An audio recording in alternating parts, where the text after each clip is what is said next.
Apple just had a press conference about a new product that they're planning on launching in about 60 days.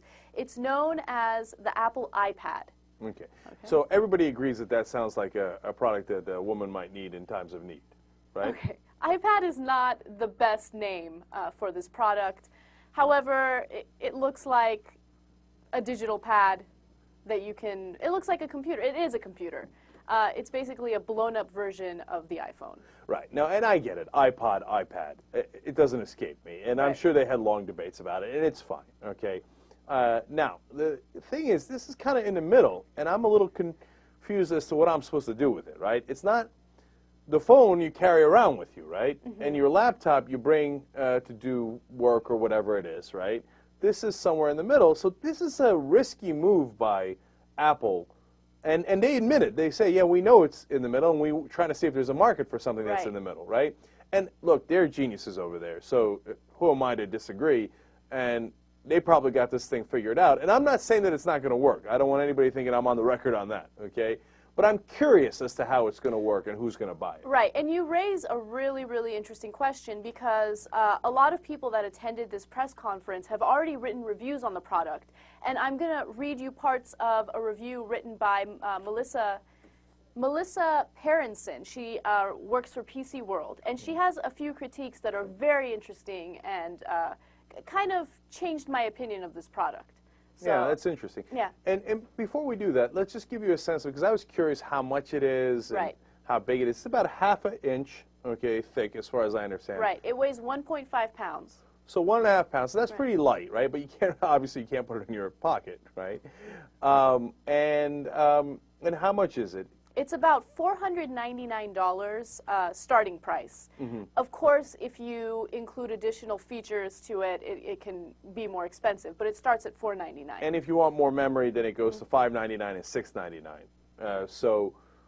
Okay, I get the price. And in fact, the thing that I think is, then maybe I use it as a laptop and I save a little money. So that's a possibility, too. All right, so now let's hear the critique.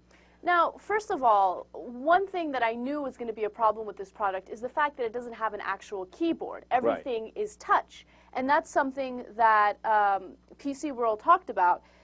Basically, since it's all touch, it doesn't give you any indication while you're typing that you've actually pressed the button.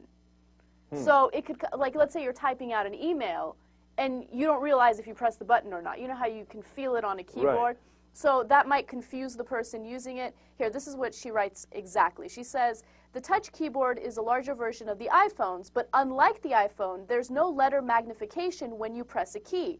And unsurprisingly, there's no haptic feedback. Basically, you get no physical or visual feedback when you press a key, and that's frustrating if you're trying to pound out a long email. You know what? That actually is really important. That might be semi-disastrous. Because if I'm going to use it in place of a laptop, then I'm going to want to type out a lot of stuff on it. Right. And what's great about the iPhone is it shows that magnification. It shows you hit the M button, you hit the N button. At least you feel like, okay, I can see it.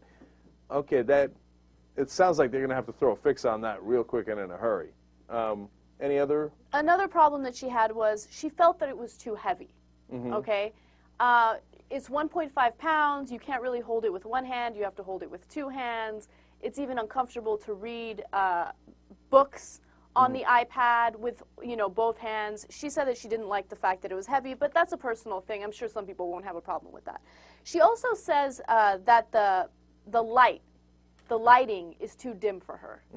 Okay, yeah, well, look, that might very well be true, but or she's got to get glasses. I don't know.